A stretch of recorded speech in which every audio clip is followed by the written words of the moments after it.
Well, hola people, konnichiwa. Back again bersama Salvian di channelnya Kudete.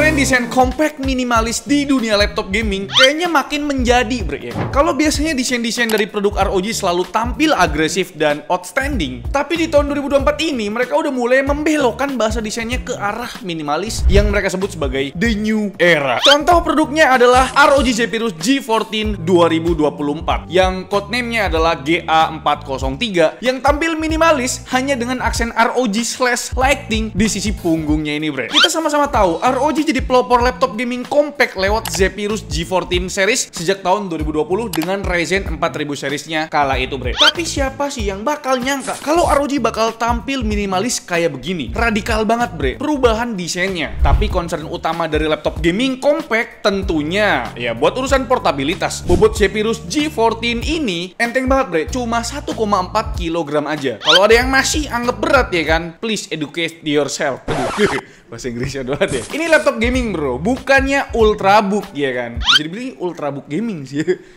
Bisa kali ya disebut gitu ya. Ini bahkan lebih enteng dari Cyborg 14 kemarin yang nyentuh 1,6 kg. Padahal single fan loh. Waduh, bagus kok.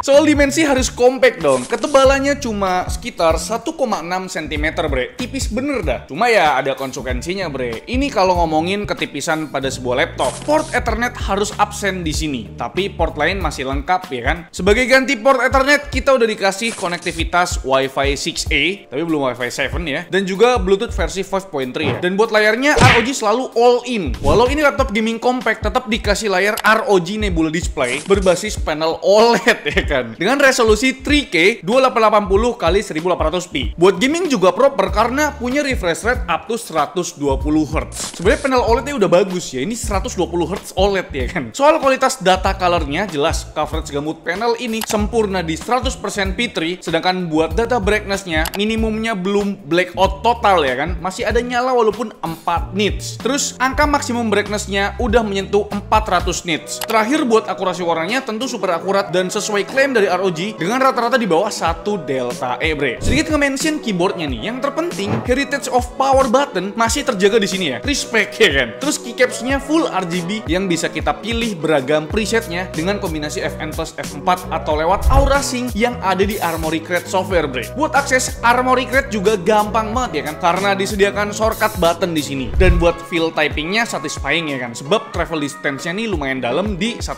mm.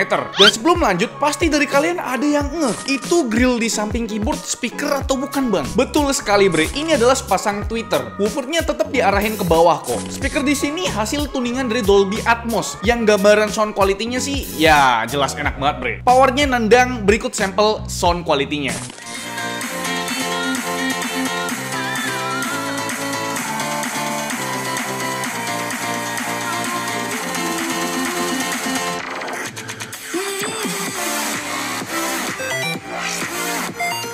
Dan buat spesifikasinya, pakai prosesor dari kubu merah nih ya kan. Mulai dari AMD Ryzen 7 8845HS, tapi untuk unit tes kita pakai yang AMD Ryzen 9 8945HS. Prosesor ini punya 8 core, 16 threads dengan clock speed up to 5,2 GHz dan TDP berkisar di 35-54 watt, bre. Tapi fakta di pengujian kita berkata lain ya kan. Ryzen 98945HS ini bisa jalan dengan power up to 64 watt dengan suhu rata-rata di 87 derajat Celcius selama pengujian multicore test 10 menit loop di Cinebench R23 dan clock speednya stabil banget jalan di 4,5 GHz. Widih, menarik banget nih cooling sistemnya, bre. Ternyata emang digarap serius mungkin ya, bre. ROG Intelligent Cooling di laptop ini proper banget. Pastanya udah pakai liquid metal by Thermal Grizzly dengan konfigurasi 3 buah fan dan 3 buah shared heat pipe. Area intake terbuka lebar dari sisi bawah sedangkan exhaustnya dibuang ke sisi belakang. Pantesan aja di Cinebench R23 bisa stabil itu. Bahkan hasil skor multicore-nya ngalahin TUF A15 yang cooling sistemnya lebih kompleks tuh. Tapi perlu di disclaimer dulu ya, kita tesnya di mode turbo dengan rata-rata fan speed di 5500 RPM. Kalau di mode performance ada sedikit penurunan performa sekitar 4,5%. Tapi ya putaran kipasnya jadi lebih senyap, bre. Karena kan cuma jalan di 4000-an RPM. Dan lanjut kita ngebahas prosesornya, tentu punya iGPU berupa Radeon Graphics 780M. Terus prosesor ini juga udah punya NPU berupa Ryzen AI dengan kemampuan up to 16 TOPS atau TOPS yang bisa jalanin beberapa kerjaan AI spesifik seperti Windows Studio Effect di webcam laptop ini, bre. Buat distrik GPU-nya macem-macem nih ya, mulai dari RTX 4050, RTX 4060, RTX 4070. Unit test kita kali ini pakai yang RTX 4060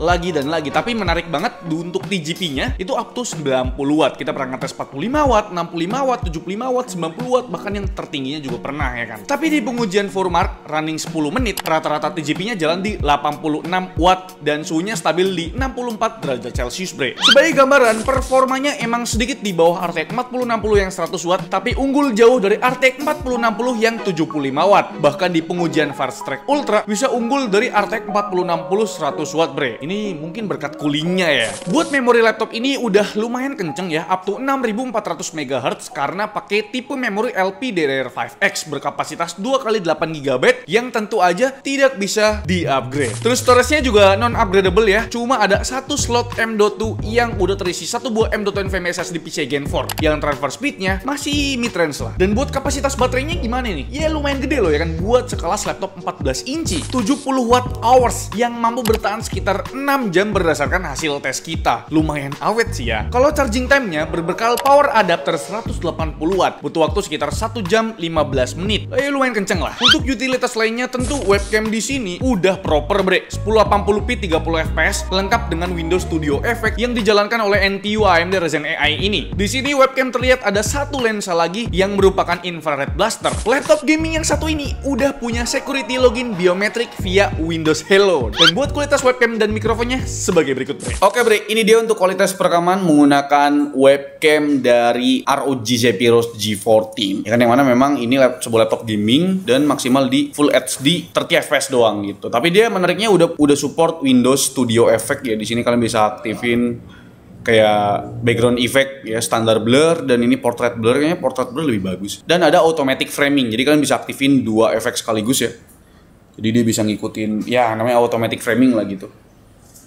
Tuh, jadi bisa diaktifkan dua efek sekaligus. Tapi untuk kelas laptop gaming, webcamnya sih standar aja ya, bukan yang spesial banget gitu kan, karena dia masih Full HD. Beberapa udah ada yang 2K gitu kan. Dan di sini udah ada stereo mikrofon, dan gimana untuk kualitas suaranya, kalian bisa nilai sendiri deh. Oke, sekarang kita mulai ngebahas performa dari Zephyrus G14 ini. Buat urusan 3D rendering, jelas udah sanggup, apalagi berkat fitur optic render yang ada di RTX 4060-nya. Bikin render time-nya 2 kali lebih cepat ketimbang CUDA render, bre. Terus buat per AI-an duniawi, seperti biasa kita tes generative image pakai Stable Diffusion. Hasilnya bisa dapat satu waifu dalam waktu 3,4 detik alias 17 waifu per menit. Performanya udah setara sama RTX 4060 dengan TGP 100 watt lah. Dan selanjutnya buat render time video 4K berdurasi 1 menit di Premiere Pro bisa selesai dalam waktu 41 detik. Sedangkan video Full HD cuma butuh waktu 11 detik aja. Lagi-lagi soal performa nggak beda jauh sama RTX 4060 100 watt, bre. Dan terakhir buat gaming testnya, total ada 10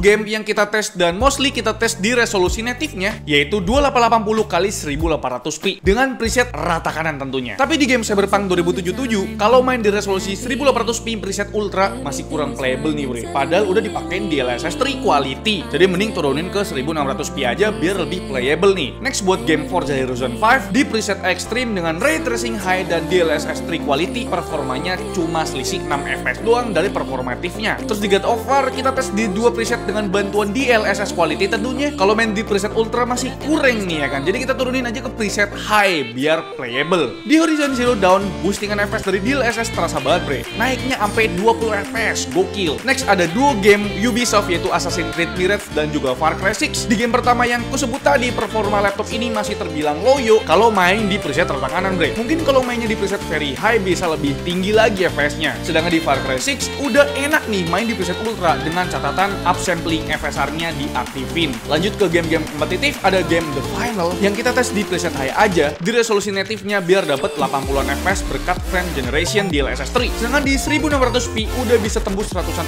FPS nih. Next buat game Dota 2 di preset rata kanan walau screen rendernya cuma 75%, nyatanya masih belum menyentuh 100 FPS buat rata-ratanya, bre. Tapi buat main game CS2 di preset rata kanan udah tembus 100 FPS nih walau nggak pakai FSR. Dan terakhir buat Valorant kita coba tes di preset high high aja, rata-rata FPS-nya masih belum tembus di 200 FPS nih. Sebelum kita tutup, kita mau bahas suhunya lagi nih. Kalau yang kita mention tadi di pembahasan prosesor dan GPU-nya itu kan bersifat stress test. Kalau di kondisi idle gimana nih? Suhu rata-rata prosesor cukup adem di kisaran 38 derajat Celcius, dan karena laptop ini support MUX switch, makanya ketika idle display yang aktif tuh otomatis dari iGPU-nya atau dari prosesornya, yaitu Radeon Graphics 780M bre. Dan buat penggunaan dayanya selama idle jelas rendah banget, cuma 6 watt aja. Sedangkan buat suhu permukaannya kita tangkap pas lagi main Cyberpunk 2077, di area touchpad dan wrist rest-nya masih adem. Begitupun buat sisi kiri kanan keyboardnya ini bre, masih sekitar 36 derajat Celcius. Tapi buat sisi tengah udah menghangat nih, menyentuh 45 derajat Celcius dengan titik hotspot mencapai 51 derajat Celcius. Karena memang ini laptop gaming kali ya. Tapi overall masih nyaman lah kalau dipakai buat gaming. Soalnya kan di area tombol WASD masih adem tuh suhunya. Jadi itu dia kira-kira untuk review dari kami mengenai ROG Zephyrus G14 yang spesifikasinya Ryzen 9 8945HS, RAM-nya 16GB dual channel, dan RTX 4060.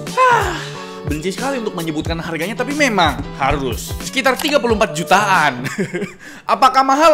Sabar aja nih. Kalau dirasa mahal, ya udah beli sesuai budget kalian aja. Kalau Zephyrus G14 yang ini ya KKA yang kaya-kaya aja. Nungguin aja nanti yang TUF Gaming A14 ya. Bukan untuk kita ya kan. Dan kalau ngomongin plus minusnya bre, plusnya dari Zephyrus G14 ini jelas dari form factornya ya cukup compact lah buat sebuah laptop gaming. Cooling system yang tersedia juga udah sangat proper ya bre. Dan plus lainnya, webcamnya udah full HD dan bisa login via Windows Hello. Terus speakernya juga ya tier atas lah nih ya kan. Sedangkan buat poin minusnya mungkin di bagian RAM dan storage-nya yang non upgradable. Terus refresh rate layarnya cuma 120Hz, tapi ini udah resolusi 3K. Mungkin ya itu aja sih ya. Mungkin kalau RAM sama storage-nya bisa di-upgrade, ini sih udah perfect ya bro ya. Dan balik lagi 34 juta itu kalian dapetnya ya pasti after sales-nya dari Asus dan juga build quality-nya bro. Ini bukan laptop murah cok, build quality-nya jelas mantap dah. Jadi kira-kira itu dia bre untuk ulasan dari kami. Gimana menurut kalian mengenai ROG Zephyrus G14 ini? Kalau kalian punya duit 35 juta, kalian pakai buat beli laptop ini atau mungkin revisi aja? Coba tulis di kolom komentar bre. Like video ini kalau kalian suka, dislike kalau kalian jelek, dan jangan lupa untuk tekan tombol subscribe yang warna merah kalau misalkan kalian belum subscribe channel ini. Saya Alfian, selaku di channel kami. Terima kasih. Sampai jumpa di video selanjutnya. Bye bye.